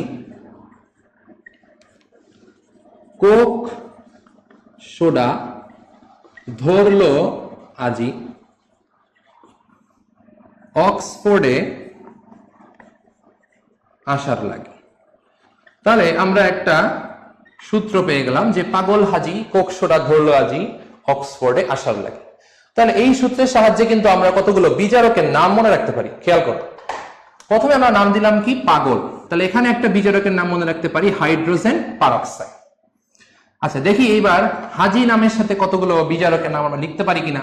যেমন একটা নাম কিন্তু প্রথমেই মনে পড়তেছে, এই জি পারকারি, hydrogen, hydrogen bromide, HNO2, nitrous acid, H2SO3, sulphurous acid. তাহলে দেখো H দিয়ে কিন্তু কতগুলো নাম আমরা শিখলাম, mercury, hydrogen, HBr, HNO2, H2SO3, এরা সবাই কিন্তু বিজারক। কোক, এটাকে আমি দুটো ভাগে ভাগ করতে চাই, একটা হচ্ছে কো কার্বন মনোক্সাইড, একটা হচ্ছে ক কার্বন, CO কার্বন মনোক্সাইড, আর হচ্ছে সি ক্লাস অফ ক্ল্যান। সোডা, সোডাতে তোমরা মনে রাখতে পারো হচ্ছে sulphur dioxide, hydrogen sulphide, sodium thiosulphate. তাহলে সালফার ডাইঅক্সাইড, হাইড্রোজেন সালফাইড আর হচ্ছে সোডিয়াম থায়োসালফেট, এগুলো সবাই হচ্ছে বিজারক। আচ্ছা, ধরলতে কি ধরতে চাও? সকল ধাতু, একদম সকল ধাতু চার্জবিহীন অবস্থায় সবাই হচ্ছে বিজারক। আজিতে মনে রাখবা হচ্ছে iodide, remember iodide not iodine. Iodide হচ্ছে বিজারক, কিন্তু আয়োডিন কিন্তু আবার জারক। অক্সফোর্ড থেকে তুমি মনে রাখবা হচ্ছে অক্সালেট আয়ন। অক্সালেট আয়ন সেটা হতে পারে অক্সালিক অ্যাসিড, যে কোনো অক্সালেট লবণ, হোয়াটএভার। সো অক্সালেট আয়নটাও কিন্তু একটা বিজারক। আশা দিয়ে কি মনে রাখবা? সকল আঁশ যৌগ, সকল আঁশ যৌগ। আচ্ছা, সকল আঁশ যৌগ বলতে আমাদের আঁশ আয়নগুলো মূলত মনে রাখতে হবে। যেমন তোমরা মোটামুটি জানো যে ফেরাস আয়ন, এটা একটা ফেরাস সালফেট, ফেরাস ক্লোরাইড। তারপরে প্লাম্বাস 2+, স্ট্যানাস 2+, সব আবার আজ কিন্তু 2+ না, কিছু কিন্তু আবার সিঙ্গেল প্লাসও আছে, যেমন কিউপ্রাস, মার্কিউরাস, এরা সবাই এবং এদের যে কোনো লবণ, এরা সবাই হচ্ছে মূলত বিজারক। লাগি আসলে আমাদের এখান থেকে কোনো কিছু লাগবে না, কিন্তু বাদ বাকিগুলো দেখো আমরা একটা বিজারকের লিস্ট করে ফেললাম যে এইগুলো হচ্ছে বিজারক। তাহলে পরীক্ষা যদি আসে নিচের কোনটি বিজারক বা নিচের কোনটি জারক, তুমি খালি মনে রাখবে এই জিনিসটা, এর মধ্যে থাকলে সেটা হচ্ছে বিজারক, না থাকলে বুঝি আর না বুঝি মোটামুটি বেশিরভাগ ক্ষেত্রে দেখবা সেটা হবে হচ্ছে জারক। এবং দেখবা যে এই জিনিসটা তুমি যদি মনে রাখতে পারো, তাহলে তুমি এই বছরে দেয়া যে কোনো ভর্তি পরীক্ষায় কোনো না কোনো জায়গায় তুমি এই প্রশ্ন অবশ্যই পাবা যে নিচের কোনটি জারক, নিচের কোনটি বিজারক। আবার এর মধ্যে কিন্তু কেউ আছে জারক বিজারক উভয় হিসেবে আচরণ করে, সেটাও কিন্তু একটু মনে রেখো যে কারা আবার জারক বিজারক উভয় হিসেবে আচরণ করে। যেমন ozone, hydrogen peroxide, sulphur dioxide, আর হচ্ছে আঁশ যৌগ। যে আঁশ যৌগগুলো দেখলাম, এই আঁশগুলোও কিন্তু জারক বিজারক উভয় হিসেবে আচরণ করতে পারে। আবার নাইট্রাস অ্যাসিড, সালফিউরাস অ্যাসিড, এরাও কিন্তু জারক বিজারক উভয় হিসেবে আচরণ করতে পারে। তাহলে উভয় হিসেবে কারা আচরণ করে সেটাও যেমন শিখলাম, কারা কারা বিজারক সেটাও যেমন শিখলাম, আর এর বাদে যারা আছে সেটা হয়ে যাবে অবশ্যই জারক। তাহলে এই কমপ্লিকেশনটা কিন্তু বা এই প্রবলেম সলভিংটা কিন্তু আমাদের পরীক্ষায় বারবার আসছে, এটা বারবার আমাদের মনে রাখতে হবে। এই অধ্যায়ের আরো একটা ইম্পর্টেন্ট টপিক আছে বন্ধুরা, তোমরা জানো, যার নাম হচ্ছে কি নির্দেশক। তোমরা জানো অম্ল ক্ষার টাইট্রেশন করতে নির্দেশকের কোনো জুড়ি নাই, অপরিহার্য। তোমার নিশ্চয়ই মনে আছে তোমরা কেমিস্ট্রি ল্যাবে যখন ছিল তখন এই জিনিসটা দেখতে অনেক মজা লাগতো, তাই না? যে একটা অম্ল ক্ষার বিক্রিয়া করতেছে, হঠাৎ করে অম্ল যখন ক্ষার মানে লবণ তৈরি হয়ে যায় তখন কিন্তু নির্দেশকের বর্ণটা পরিবর্তন হয়ে যায় হঠাৎ করে। তাহলে এই ক্রুশিয়াল মোমেন্টে নির্দেশকের বর্ণ পরিবর্তন কিন্তু আমাদের টাইট্রেশন পয়েন্ট নির্দেশ করে। তাহলে এই বর্ণ পরিবর্তন কোন নির্দেশক দিলে অ্যাসিড দ্রবণে কেমন বর্ণ হয়, ক্ষার দ্রবণে কেমন বর্ণ হয়, এটা কিন্তু আমাদের অনেক সময় মনে রাখতে খুব অসুবিধা হয়। কারণ তোমরা খেয়াল করছো যে হাজার নাক্সারের অনেকগুলো লিস্ট আছে অম্ল ক্ষারে নির্দেশকের। সেই নির্দেশকগুলো আমি চিন্তা করলাম যে এটাকে একটু সহজ করা যায় কিনা, নির্দেশকগুলো মনে রাখাটা একটু সহজ করতে হবে। সেজন্য আমি একটা বুদ্ধি বের করলাম যে নির্দেশকগুলোর নাম একটু দেখি, আর অ্যাসিড দ্রবণে সে কেমন বর্ণ দেয় এবং ক্ষারে সে কেমন বর্ণ দেয় সেটাও একটু আমাদের দেখা দরকার। তাহলে নির্দেশক, অ্যাসিডে বর্ণ, ক্ষারে বর্ণ। দেখো নির্দেশক এবং অ্যাসিডে বর্ণ, ক্ষারে বর্ণ এটা মনে রাখার জন্য কিছু সহজ সূত্র মনে রাখো। যেমন আমি কয়েকটা সূত্র লিখতেছি, খেয়াল করো। প্রথমে লিখতেছি ফেনাল, ফেনাল। তারপরে লিখতেছি থাইনানি, তারপরে লিখতেছি ব্রোমো হোলোনি, তাই না? এই তিনটা কথা মনে রাখতে তো কোনো অসুবিধা হচ্ছে না, ফেনাল, থাইনানি, ব্রোমো হোলোনি। তাহলে এটা দিয়ে তুমি হয়তো অবাক হওয়ার শুনলে 5টা নির্দেশকের বর্ণ অ্যাসিডে এবং ক্ষারে আমাদের শেখা শেষ। কি বিশ্বাস হচ্ছে না? দেখো ফেতে নিশ্চয়ই বুঝতে পারতেছো ফেনফথ্যালিন, তাহলে ফেনফথ্যালিন অ্যাসিডের বর্ণ নাই, ক্ষারে বর্ণ হচ্ছে লাল হয়ে গেল। থাইতে তো বুঝতেই পারতেছো থাইমল থ্যালিন, তাহলে দেখো তো অ্যাসিডের বর্ণ কি হবে, না মানে কি নাই, আর নি মানে কি নীল, থাইমোথ্যালিন হয়ে গেল। আচ্ছা ব্রোমো, ব্রোমো দিয়ে কিন্তু তিনটা নির্দেশক আছে, ব্রোমো দিয়ে তিনটা নির্দেশক আছে, যার একটা হচ্ছে bromo thymol blue, bromo crystal green, আর হচ্ছে bromo phenol. Bromo thymol blue, bromo crystal green বা ব্রোমো ফেনল, অথবা তোমার নাম মনে নেই কোনো অসুবিধা নেই, ব্রোমো যুক্ত যে কোনো নির্দেশক, কি ব্রোমো নির্দেশক জানার দরকার নেই, ব্রোমো যুক্ত যে কোনো নির্দেশক, অ্যাসিডের বর্ণ হচ্ছে হলুদ, ক্ষারের বর্ণ হচ্ছে নীল। ওকে, তাহলে দেখো তিনটা আর দুটা, পাঁচটা আমাদের শেখা শেষ। এখন আসো, আমাদের পরীক্ষায় কিছু আছে নির্দেশক যাদের কমন নাম হচ্ছে রেড। এই রেডের মধ্যে দুই ধরনের রেড আছে, তোমরা হয়তো খেয়াল করছো, একটা হচ্ছে মিথাইল রেড বা মিথাইল অরেঞ্জ গ্রুপ, আর একটা হচ্ছে ফেনল রেড বা ক্রিসল রেড। তাহলে একটা হচ্ছে methyl red, methyl orange, phenol red, CRISIL red. তাহলে এই দুইটা রেড, এদের অ্যাসিডে বর্ণ কি, ক্ষারে বর্ণ কি, সেইটা একটু মনে রাখতে। তাহলে দেখো এদের মধ্যে সব থেকে কমন কোনটা, কোনটা তুমি নিজের চোখে দেখছো বলতো? আমার সাথে সবাই মনে একমত হবা, মিথাইল রেড, মিথাইল অরেঞ্জ। এবং তোমার নিশ্চয়ই মনে আছে মিথাইল রেড, মিথাইল অরেঞ্জের অ্যাসিডের বর্ণ ছিল লাল, ক্ষারে বর্ণ ছিল হচ্ছে হলুদ। এটুকু যদি মনে রাখতে বলো, এটা কিন্তু ফ্রি, অর্থাৎ ফেনল রেড, ক্রিসল রেড হচ্ছে ঠিক অপোজিট, এদের অ্যাসিডে বর্ণ হচ্ছে হলুদ এবং ক্ষারে বর্ণ হচ্ছে লাল।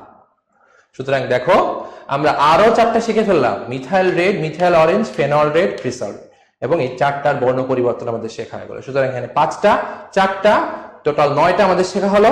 আর একটা আমার মনে হয় তোমরা যারা লাইভের সামনে আছো এমন কেউ নেই যে বলতে পারবে না যে লিটমাস অ্যাসিডে কি বর্ণ দেয় আর ক্ষারে কি বর্ণ দেয়। এটা তোমাদের জন্যই থাকলো, তোমরাই বলে দিও যে লিটমাস অ্যাসিডে কি বর্ণ দেয় আর ক্ষারে কি বর্ণ। তাহলে দেখো বন্ধুরা, আমরা আরো একটা জিনিস কিন্তু শিখে গেলাম, সেটা হচ্ছে নির্দেশকের বর্ণ কখন কিভাবে চেঞ্জ হয়। ঠিক আছে, তাহলে এটা কিন্তু খুব গুরুত্বপূর্ণ, এবং তুমি খেয়াল করে দেখবা, যদি মেডিকেল প্রশ্ন ব্যাংক তুমি খেয়াল করো, ভার্সিটি প্রশ্ন ব্যাংক তুমি খেয়াল করো, প্রায় প্রতি বছরই কিন্তু নির্দেশক থেকে প্রশ্ন আসে। কখনো নির্দেশকের বর্ণ পরিবর্তন থেকে প্রশ্ন আসে, কখনো বাবার এই যে একটা পিএইচ পরিসর আছে সেখান থেকে প্রশ্ন আসে, যে কোন তীব্র অ্যাসিড তীব্র ক্ষার, অথবা তীব্র অ্যাসিড মৃদু ক্ষার, অথবা মৃদু অ্যাসিড তীব্র ক্ষার, কখন কোন ধরনের নির্দেশক আমরা দিতে পারবো, কোন পিএইচ পরিসরে তারা কোন নির্দেশক ভালো কাজ করবে, এগুলো থেকে কিন্তু প্রশ্ন আসে। তো এই টপিক যে দুটো আমরা বললাম পরিমাণগত রসায়ন থেকে, এই দুটো টপিক কিন্তু তোমাদের জন্য খুবই খুবই খুবই ইম্পর্টেন্ট।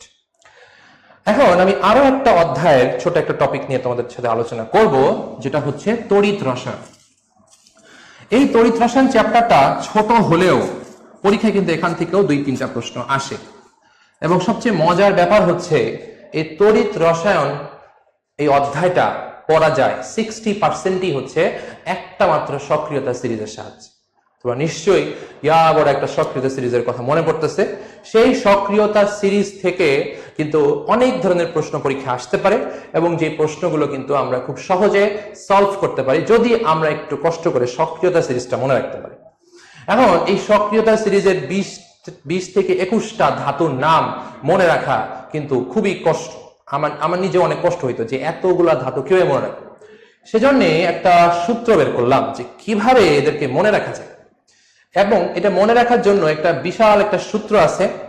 আমরা এই সূত্রটা এখন এখানে লেখার চেষ্টা করব, তোমরা দেখতে পারবা। এখন এখানে একটু জুম করা হবে, জুম করা হলে তোমরা লিখতে একটু সুবিধা হবে, কারণ আমি একটু ছোট ছোট করে লিখবো, যেহেতু অনেক বড় লম্বা, সেজন্য একটু তোমার দেখার চেষ্টা করতে হবে। দেখো ধাতুর সক্রিয়তা সিরিজ, এই সক্রিয়তা সিরিজের অনেকগুলা মৌলের নাম আছে, সেই নামগুলোর একটা সূত্র আমি তোমাদের কাছে দিচ্ছি, একটা গল্প বানাচ্ছি। যেমন দেখো লিখলাম, লোকালয়ে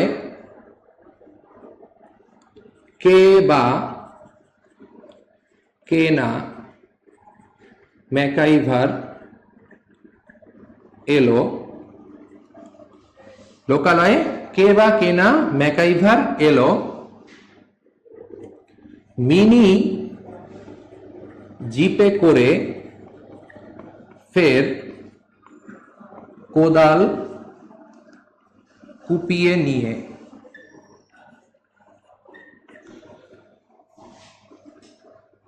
আমি এটার কন্টিনিউশনটা পরেও লিখতেছি।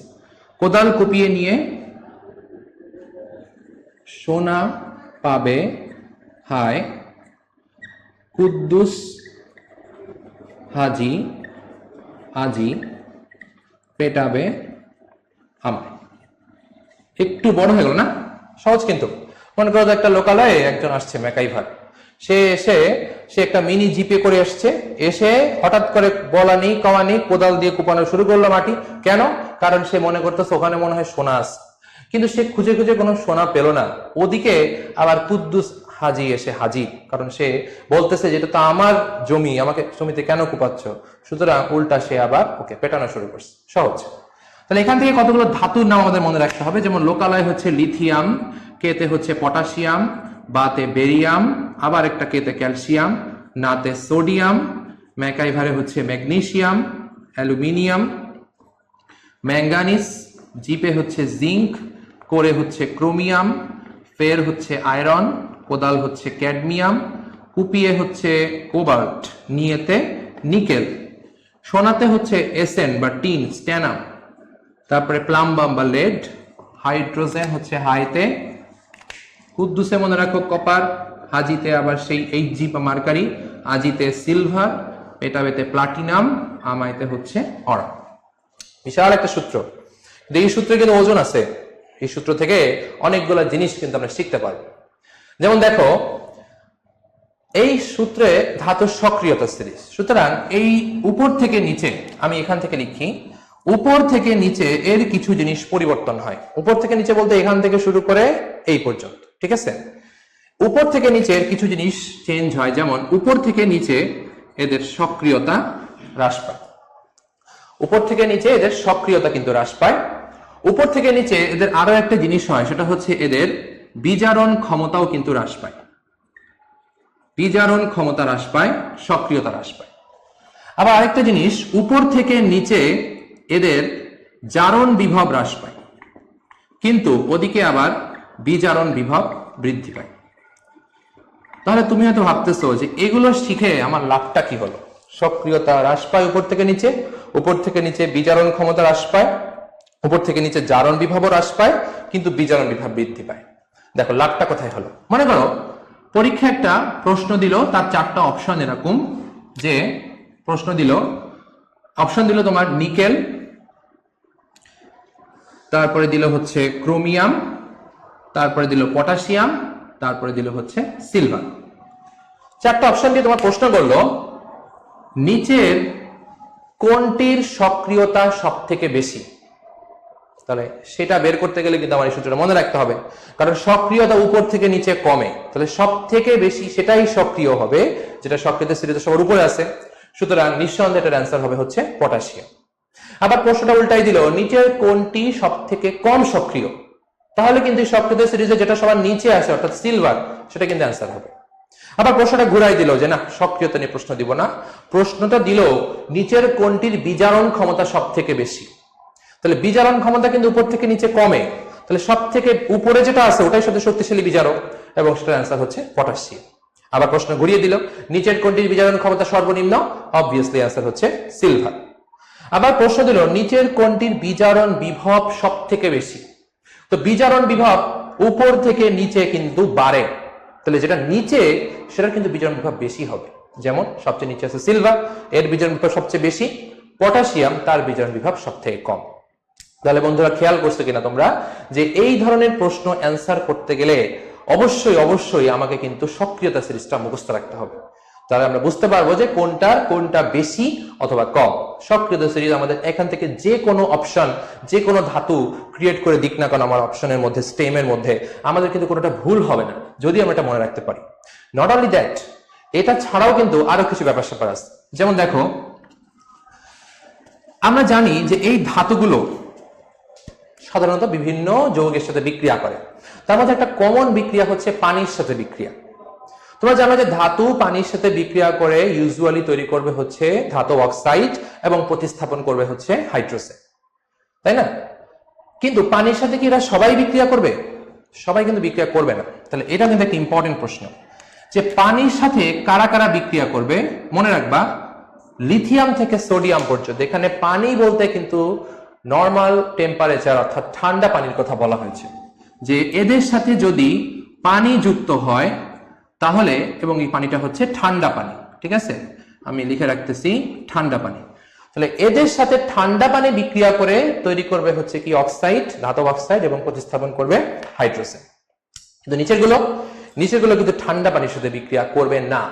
তাহলে যদি আমার একটা প্রশ্ন এখান থেকে দেয়, অপশন সেম, নিচের কোনটি ঠান্ডা পানির সাথে বিক্রিয়া করে, তাহলে কিন্তু দেখো আমার এগুলোর মধ্যে কোনটা আসতেছে? পটাশিয়াম। আমার অ্যান্সার হবে হচ্ছে পটাশিয়াম। তাহলে নিচের গুলো ঠান্ডা পানির সাথে বিক্রিয়া করে না, তাহলে ঠান্ডা কথায় কাজ না হলে কি করতে হয়? একটু গরম দিতে হয় না? তাহলে একটু গরম দেওয়া লাগবে। যদি একটু গরম দেই তাহলে কিন্তু নিচের অনেকগুলো বিক্রিয়া করার চেষ্টা করবে, এরা তো করবেই, কিন্তু নিচের গুলো বিক্রিয়া করবে। তাহলে যদি আমি বলি গরম পানির সাথে কারা বিক্রিয়া করে, তাহলে মনে রাখবা যে গরম পানির সাথে বিক্রিয়া করে হচ্ছে লিথিয়াম থেকে শুরু করে ক্যাডমিয়াম পর্যন্ত। এরা এখানে সোডিয়াম পর্যন্ত ঠান্ডা পানির সাথে, আর লিথিয়াম থেকে শুরু করে ক্যাডমিয়াম পর্যন্ত এরা হচ্ছে গরম পানি বা তুমি বলতে পারো স্টিম, তার সাথে বিক্রিয়া করবে। তাহলে যদি আমার এরকম একটা পরীক্ষা প্রশ্ন আসে যে নিচের কোনটি গরম পানির সাথে বিক্রিয়া করবে, তাহলে দেখো তো আমার অ্যান্সার কি হবে। এগুলোর মধ্যে ক্রোমিয়াম যেমন আছে, আবার পটাশিয়াম সেও কিন্তু গরম পানির সাথে বিক্রিয়া করবে। সুতরাং আমার অ্যান্সার কিন্তু হবে বোথ, ডাবল অ্যান্সার, যে গরম পানির সাথে বিক্রিয়া ক্রোমিয়ামও করছে, পটাশিয়ামও করতেছে। কিন্তু যদি প্রশ্নটা এভাবে আসে নিচের কোনটি শুধুমাত্র গরম পানির সাথে বিক্রিয়া করবে, তখন কিন্তু আমার অ্যান্সার হবে অনলি ক্রোমিয়াম, কারণ পটাশিয়াম কিন্তু শুধুমাত্র গরম পানি না, ঠান্ডা পানির সাথে বিক্রিয়া করেছিল। তাহলে আমরা দেখলাম গরম পানির সাথে বিক্রিয়া করতেছে ক্যাডমিয়াম পর্যন্ত, এবং তারা ধাতব অক্সাইড এবং হাইড্রোজেন প্রতিস্থাপন করছে, কিন্তু তার নিচের গুলো এরা কিন্তু গরম পানির সাথেও বিক্রিয়া করতেছে। তাহলে এরা গরম পানির সাথেও বিক্রিয়া করতেছে না, ঠান্ডা পানির সাথেও করতেছে না, তাহলে এখন একটু কি দেওয়া উচিত? আর একটু গরম জিনিস দেওয়া যায় কিনা? আর একটু গরম জিনিস কি? অ্যাসিড। তাহলে অ্যাসিড যদি দেই তাহলে কিন্তু কয়েকজন বিক্রিয়া করে। কারা কারা করে? এই লিথিয়াম থেকে শুরু করে এরা তো আছেই, এবং লেড পর্যন্ত, এরা সবাই হচ্ছে অ্যাসিডের সাথে বিক্রিয়া করে ধাতব ক্লোরাইড তৈরি করে এবং হাইড্রোজেন প্রতিস্থাপন করে। সুতরাং তুমি দেখতে পাচ্ছ যে লিথিয়াম থেকে শুরু করে লেড পর্যন্ত, অর্থাৎ হাইড্রোজেনের উপর পর্যন্ত, এরা সবাই অ্যাসিডের সাথে বিক্রিয়া করতেছে। কিন্তু নিচের গুলো কোনো অবস্থায় কি ঠান্ডা পানি, কি গরম পানি, কি অ্যাসিড, কারোর সাথে বিক্রিয়া করতেছে না, এতটাই তারা রিল্যাক্টেন্ট। তাহলে যদি আমার পরীক্ষায় প্রশ্নটা এরকম দেয় যে নিচের কোনটি কোনো অবস্থাতেই পানি অথবা অ্যাসিডের সাথে বিক্রিয়া করে না, তাহলে বন্ধুরা বলতে অ্যান্সার কি হবে? নিকেল, ক্রোমিয়াম, পটাশিয়াম সবাই কোনো না কারোর সাথে বিক্রিয়া করে, কিন্তু দেখো তো সিলভার, সে কিন্তু কারোর সাথে বিক্রিয়া করে না। সুতরাং নিচের কোনটি কোনো অবস্থাতেই অ্যাসিড বা পানির সাথে বিক্রিয়া করে না, অ্যান্সার হচ্ছে আমাদের সিলভার। তো এই প্রশ্নগুলো অ্যান্সার করতে গেলে আমার কি সূত্রগুলো জানতে হবে না? আমাদের কি সক্রিয়তা সিরিজ জানতে হবে না? অবশ্যই জানতে। সুতরাং আমরা দেখতে পেলাম এই সক্রিয়তা সিরিজের গুরুত্ব কতখানি। প্রায় 9 থেকে 10 রকম ইনফরমেশন এই একটা সক্রিয়তা সিরিজ থেকে কিন্তু বিভিন্নভাবে আসতে পারে, এবং প্রতিটা প্রশ্নই আমরা পারবো অন এন্ড অনলি যদি আমরা এই সক্রিয়তা সিরিজটা এভাবে মনে রাখতে পারি। আমি আশা করবো তোমরা সবাই এটা বুঝতে পারছো।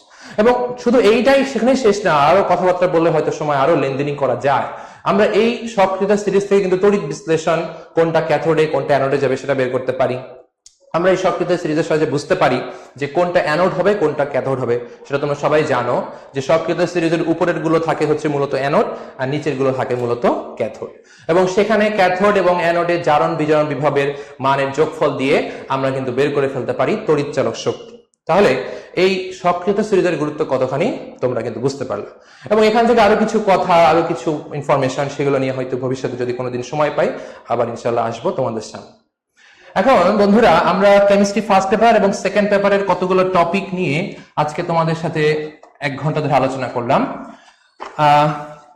আজকে লাইভ ক্লাসের এই পর্বটা খুব গুরুত্বপূর্ণ। আমি তোমাদেরকে একটু কিছু কথা বলবো কেমিস্ট্রির আগামী দিনগুলোতে আমরা মেডিকেল এবং ভার্সিটির জন্য কিভাবে প্রিপারেশন নিব, সেরকম একটা দিক নির্দেশনা আমি তোমাদেরকে দিব। আমার কাছে বিভিন্ন সময় অনেক তোমরা শিক্ষার্থী বন্ধুরা তোমরা অনেক রিকোয়েস্ট করেছো যে ভাই অর্গানিক কেমিস্ট্রি নিয়ে কিছু কথাবার্তা বলেন। অর্গানিক কেমিস্ট্রি একটা বিশাল টপিক, একদিনে বা 1 ঘন্টায় সেটা আলোচনা আমরা ধাপে ধাপে হয়তো করবো ভবিষ্যতে। তবে সামনে পরীক্ষার জন্য একটু শর্টকাটে আমি তোমাদেরকে বলে দিতে চাই অর্গানিক কম্পাউন্ড সম্বন্ধে বা জৈব যৌগ সম্বন্ধে আমরা কিভাবে প্রিপারেশন নিব। খেয়াল রাখবা, জৈব যৌগ যখন তুমি পড়বা মেডিকেল ভর্তি পরীক্ষার জন্য কতগুলো টপিক আছে যেগুলো জৈব যৌগ থেকে তোমাকে পড়তে হবে। তার মধ্যে একটা হচ্ছে শ্রেণী বিভাগ, আরেকটা হচ্ছে সমাণু, বিভিন্ন ধরনের সমাণু আছে, গাঠনিক সমাণু, স্টেরিও সমাণু, স্টেরিওর মধ্যে জ্যামিতিক আলোক সমাণুর শর্ত, কিভাবে সমাণুগুলো বের করতে হয় সেগুলো। আবার আরেকটা টপিক আছে তোমার বিকারক এবং বন্ধন বিভাজন, এগুলো সম্বন্ধে কিন্তু প্রশ্ন আসে। নিচের কোনটি ইলেকট্রোফাইল, নিচের কোনটি নিউক্লিওফাইল, ফ্রি রেডিকেল, কার্বনিয়াম, কার্বানায়নের বিভিন্ন ধরনের ক্রম আছে, স্থায়িত্বের ক্রম আছে, সক্রিয়তার ক্রম আছে, সেগুলো কিন্তু পরীক্ষার জন্য খুবই হট কেক। আবার আরো একটা টপিক আছে জৈব যৌগের, সেটা হচ্ছে মূলত যে বিভিন্ন সমগোত্রীয় শ্রেণী আছে বইয়ের মধ্যে, সেই সমস্ত সমগোত্রীয় শ্রেণী সাধারণ প্রস্তুতি। যেমন অ্যালকেন, তার কিছু প্রস্তুতি আছে, alkene, alkyne, alcohol, alkyl halide, aldehyde, ketone, প্রত্যেকটারই কিন্তু কিছু সাধারণ প্রস্তুতি আছে। এই সাধারণ প্রস্তুতিগুলোর হেডলাইনগুলো প্রথমে মুখস্থ করবে এবং মুখস্থ করার পরে সেটা একটু বুঝিয়ে তার যে কন্ডিশন, যে কন্ডিশনে বিক্রিয়াটা হয় সেগুলো একটু মনে রাখার চেষ্টা করবে এবং একটু খেয়াল করে করে সবকটা সমগোত্রীয় শ্রেণীর জেনারেল প্রিপারেশন, ঠিক আছে, ল্যাব প্রিপারেশন, সেটা কিন্তু একটু ধৈর্য ধরে তোমরা মুখস্থ করা বা শেখার চেষ্টা করবে। এছাড়া আরো একটা ইম্পর্টেন্ট যেগুলো আমরা প্রায় দেখি মেডিকেল ডেন্টাল ভর্তি পরীক্ষা আসে, সেটা হচ্ছে নামধারী বিক্রিয়া। নামধারী বিক্রিয়া এবং তার শর্ত। যত ধরনের নামধারী বিক্রিয়া তুমি দেখেছো তোমার জৈব যৌগ চ্যাপ্টারে, সেটা উডস বিক্রিয়া হতে পারে, সেটা হতে পারে ক্লিমেনসন বিজারণ, রোজেনমুন বিজারণ, সেটা হতে পারে স্যান্ডমেয়ার বিক্রিয়া, অ্যালডল, ক্যানিজারো, যে কোনো নামধারী বিক্রিয়া, সেটার প্রোডাক্ট কি হয়, সেটার কন্ডিশনটা কি, কোন ধরনের জৈব যৌগে সেই বিক্রিয়াগুলো দেয়, এটা একটু কষ্ট করে পড়তে হবে। আর ভুলে যেও না শনাক্তকরণ, very very very much important. Each and every year একটা না একটা শনাক্তকরণ আসছেই। সুতরাং যত ধরনের শনাক্তকরণ আছে, অ্যালকিন অ্যালকাইন শনাক্তকরণ, অ্যালকোহল শনাক্তকরণ, অ্যালকাইল হ্যালাইড অ্যারাইল হ্যালাইড শনাক্তকরণ, অ্যালডিহাইড কিটোন পার্থক্য করা, ফেনল শনাক্তকরণ, অ্যামিন শনাক্তকরণ, প্রতিটা শনাক্তকরণের বিকারকগুলোর নাম, প্রোডাক্টের নামটা একটু কষ্ট করে মনে রাখবা। আর তোমরা অনেক সময় ভুলে যাও, এই অধ্যায়ের শেষের দিকে একটা গুরুত্বপূর্ণ টপিক আছে পলিমার প্লাস্টিক। এই পলিমার প্লাস্টিকের প্রস্তুতি এবং তার ব্যবহার প্রতি বছরই কিন্তু আসছে, প্রতি বছরই আসতেছে। কোনো বছর আসছে টেলিভিশনের ক্যাবিনেট তৈরিতে কোনটি ব্যবহৃত হয়, কোনো বছর হয়তো আসছে যে নন স্টিক ফ্রাই প্যান তৈরিতে কোনটি ব্যবহৃত হয়। সুতরাং পলিমার প্লাস্টিক এবং তার ব্যবহার, এবং শুধু এটা পড়লেই হবে না, পরীক্ষার আগের দিনে কিন্তু দেখে যেতে হবে। সুতরাং রিমেম্বার, এইটাও আমাদের কিন্তু পরীক্ষা খুব কাজে আসবে। এখন তাহলে অর্গানিক কম্পাউন্ড থেকে এই জিনিসগুলো একটু যদি তোমরা পড়াশোনা করো ধরে ধরে, তাহলে আমার মনে হয় তোমরা যথেষ্ট ভালো করবে। অর্গানিক কেমিস্ট্রি থেকে 3টা বড় জোর 4টা, এর বেশি প্রশ্ন কিন্তু আসে, কিন্তু অধ্যায়টা কিন্তু সে তুলনায় অনেক বড়। সুতরাং অত বেশি টেন্স বা কমপ্লিকেশনে না জড়িয়ে তোমরা এই টপিকগুলো যদি একটু ধরে ধরে পড়তে পারো, আমার মনে হয় তোমরা অর্গানিক কেমিস্ট্রির প্রতিটা প্রশ্ন সঠিক উত্তর দিয়ে পরীক্ষার হল থেকে ফেরত আসতে পারবে।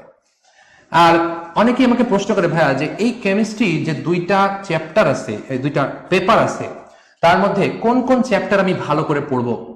সেজন্য আমি তোমাদেরকে বলতে চাই যে কেমিস্ট্রির আমাদের 10টা চ্যাপ্টার আছে, কিন্তু 10টা চ্যাপ্টার থেকে টোটাল যে 25টা প্রশ্ন আসে, সব অধ্যায় থেকে কিন্তু সমান প্রশ্ন আসে না। যেমন কিছু কিছু চ্যাপ্টার আছে, তোমরা নাম শুনছো বা ডিটেলস পড়াশোনা করছো এগুলো নিয়ে। গুণগত রসায়ন, সেকেন্ড পেপারের প্রথম অধ্যায় পরিবেশ রসায়ন, ফার্স্ট পেপারের 3য় অধ্যায় পর্যায়বৃত্ত ধর্ম ও রাসায়নিক পরিবর্তন, রাসায়নিক বন্ধন, এবং আমরা একটু আগে আলোচনা করলাম জৈব রসায়ন। তাহলে এই 4টা অধ্যায়, গুণগত রসায়ন, পরিবেশ রসায়ন, পর্যায়বৃত্ত ধর্ম, কেমিক্যাল বন্ড বা রাসায়নিক বন্ধন, জৈব রসায়ন, এই অধ্যায় 4টা থেকেই কিন্তু প্রায় 15 থেকে 16টা প্রশ্ন পরীক্ষায় আসতেছে। প্রতি বছরের কোয়েশ্চেন অ্যানালাইসিস করে দেখে আমরা এটা ডিসিশন নিয়েছি যে এই 4টা অধ্যায় কেন জানি স্যারদের কাছে অনেক পছন্দ, মেডিকেল টিচারদের কাছে, যে এই অধ্যায়গুলো থেকেই বেশি বেশি প্রশ্ন দিচ্ছে। তাহলে তুমি যখন ফাইনাল রিভিশনের জন্য প্রিপারেশন শুরু করবা, তখন কিন্তু এই 4টা অধ্যায় তুমি আগে ভালো করে পড়ে নিবা, কারণ এখান থেকে তুমি কিন্তু প্রায় 3/5, 5 ভাগের 3 ভাগ প্রশ্ন কিন্তু তুমি পাচ্ছ মাত্র 4টা অধ্যায় পড়ে। আর বাদ বাকি যে 6টা অধ্যায় থাকলো সেখান থেকে হয়তো 9টা 10টা তুমি প্রশ্ন পাবা। তাহলে সেটা আমরা একটু পরে পড়ি, তাই না? আগে আমরা 15-16টা প্রশ্ন নিশ্চিত করে নিই, তারপরে ওগুলা পড়ি। সুতরাং তুমি যখন রিভিশন দিবা তখন কিন্তু একদম প্রথম অধ্যায় থেকে পড়া শুরু করবে না, তুমি এক ইম্পর্টেন্স ওয়াইজ পড়া শুরু করবা, যাতে করে তোমার প্রিপারেশনটা একটা ইফেক্টিভ প্রিপারেশন হয়। ফ্রুটফুল পড়া পড়তে হবে, একদম এক ধাঁচে পড়ে গেলে কিন্তু সেটা একটা ফ্রুটফুল রেজাল্ট নিয়ে আসবে না। তাহলে এই জন্য তোমাদেরকে কিন্তু অবশ্যই ইম্পর্টেন্ট এই 4টা চ্যাপ্টার আগে পড়ে তারপর অন্যান্য অধ্যায়গুলো পড়তে হবে। সেটা তুমি মেডিকেল বলো, ডেন্টাল বলো অথবা ভার্সিটি। আর ভার্সিটি প্রশ্ন কিন্তু অনেকটা মেডিকেলের মতোই আসতেছে বর্তমানে। একটা সময় আমরা দেখতাম ভার্সিটিতে অনেক ম্যাথমেটিক্যাল প্রবলেম গুলো বেশি আসছে, কিন্তু এখন এই ক্যালকুলেটর না থাকার কারণে একটু দেখা যাচ্ছে যে থিওরিটিক্যাল এই পড়াশোনা, যেটা মেডিকেলের কোয়েশ্চেন এমসিকিউ আকারে আসে, সেগুলো একটু বেশি আসছে। তাহলে ওটাও কিন্তু তোমার মাথার মধ্যে রাখতে হবে। আরেকটা কথা হচ্ছে, অনেকেই বলে আমাকে যে ভাইয়া পড়ার সময় ভুলে যাচ্ছে কিছু কিছু ইনফরমেশন। ভুলে যেতেই পারো, কেমিস্ট্রি এমনই টপিক যে কিছু ইনফরমেশন আছে যেটা তুমি অবশ্যই বারবার ভুলে যাবে। তো বারবার যেগুলো ভুলে যাও এই ইনফরমেশন গুলো তোমরা করবা কি, যে যখন তুমি পড়বা যে ইনফরমেশন গুলো মনে হচ্ছে আমি বারবার ভুলে যাচ্ছি, তুমি পেজটা ভাঁজ করে রাখবা। তাহলে দেখবা যে এক একটা বইয়ের মধ্যে এরকম ভাঁজ করা, এক একটা অধ্যায়ের মধ্যে হয়তো দেখা যাচ্ছে যে 5 বা 6টা পৃষ্ঠা ভাঁজ করা আছে। যখন তুমি ওই বইটা আবার রিভিশন দিবা তখন কিন্তু ওই অধ্যায়ের ভাঁজ করা পৃষ্ঠাগুলো আগে পড়া হবে, তারপর তুমি বর্ণনাগুলো পড়বে। এভাবে তুমি কিন্তু নিজের এফিসিয়েন্সি বা নিজের ডেফিসিয়েন্সি দুটোই কিন্তু বাড়াইতে পারো। ডেফিসিয়েন্সি যেমন তুমি ফিল আপ করতে পারো, এফিসিয়েন্সিও কিন্তু তুমি আস্তে আস্তে তুমি এটা অ্যাচিভ করতে পারো। তাহলে তুমি এই তোমার যেগুলো কঠিন লাগে সেগুলো তুমি বারবার করে পড়ার চেষ্টা করো, ঠিক আছে? আর একটা কথা দিয়ে আমি এই ক্লাসটা আজকের মতো শেষ করব, তোমাদের কাছ থেকে বিদায় নিব। সেটা হচ্ছে যে তোমরা জানো তোমাদের এই মেডিকেল ভর্তি পরীক্ষার বেসিক 3টা সাবজেক্টের মধ্যে একটা হচ্ছে বায়োলজি, ফিজিক্স, আর একটা হচ্ছে কেমিস্ট্রি। বায়োলজি সবাই পড়ে, কোনো সন্দেহ নাই। মেডিকেল ভর্তি পরীক্ষা দিতে যাচ্ছে, বায়োলজি না পড়ে নিশ্চয়ই একজনও যাবে না, সবাই পড়ে। ফিজিক্স মোটামুটি একটু ইজি আছে, যা আসলে প্রায় সবাই কিন্তু পারে। তো দেখো, বায়োলজি সবাই পড়ে, কেমিস্ট্রি এই ফিজিক্স মোটামুটি সবাই পারে, কিন্তু কেমিস্ট্রি এখানেই কিন্তু আমাদের কিছু জিনিসপত্র আলাদা হয়ে যায়। তাহলে দেখো, কেমিস্ট্রি মোটামুটি কিন্তু সবার কাছেই কিন্তু একটু হার্ড বা একটু জটিল মনে হয়, কিন্তু দেখো তো গত 1টা ঘন্টা ধরে ক্লাস করার মধ্যে তোমরা খেয়াল করছো কোন জিনিসে আমরা জটিলতা খুঁজে পাইছি?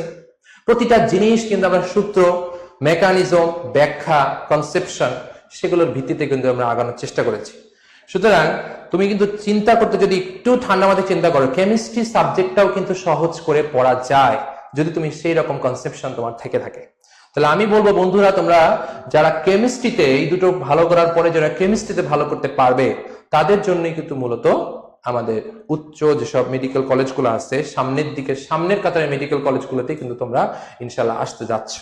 সুতরাং সবাই একটু কেমিস্ট্রিতেও জোর দিবা, যেহেতু 25টা মার্ক, আমাদের 100 মার্কের মধ্যে প্রায় 1/4 কোশ্চেন আসতেছে কেমিস্ট্রি থেকে, আমাদের কিন্তু অধ্যায়টাও গুরুত্ব দিতে হবে। এবং আমরা চেষ্টা করতেছি বিভিন্ন লাইভ ক্লাস নিয়ে তোমাদেরকে এই সম্বন্ধে কিছুটা ধারণা দিতে। সো কেমিস্ট্রি কিন্তু আমাদের পড়ার একটা বিশাল অংশ জুড়ে, একটা নির্দিষ্ট সময় জুড়ে কিন্তু আমাদের কেমিস্ট্রি সম্বন্ধে জানতে হবে। মনে রাখতে হবে, ইটস ইয়োর ট্রাম্প কার্ড।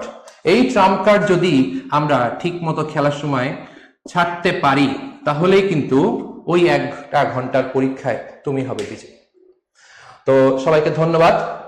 আমরা 1টা ঘন্টা ধরে তোমাদেরকে অনেক কিছু বা অনেক ইম্পর্টেন্ট টপিক এবং কিছু সাজেশন দেওয়ার চেষ্টা করলাম। আশা করি ভবিষ্যতে সবার সাথে আবার দেখা হবে। সবার জন্য শুভকামনা। আল্লাহ হাফেজ।